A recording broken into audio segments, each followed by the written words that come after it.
रूपाली राउत सप्तम श्रेणी छात्री अटे। आज प्रकल्प होउछि कदली पत्र तैयारी थाली गिना।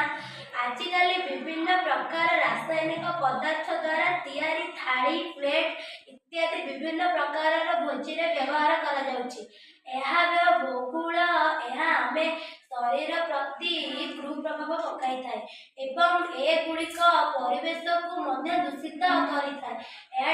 मुक्त रहा आमे माने प्रकृति मिलुथिबा कदली पत्र विभिन्न प्रकार थाली तैयारी करिछु।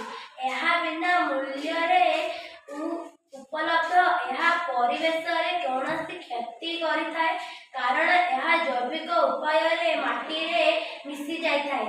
यह हमर पारंपरिक भाव रे व्यवहार करा जायतिला।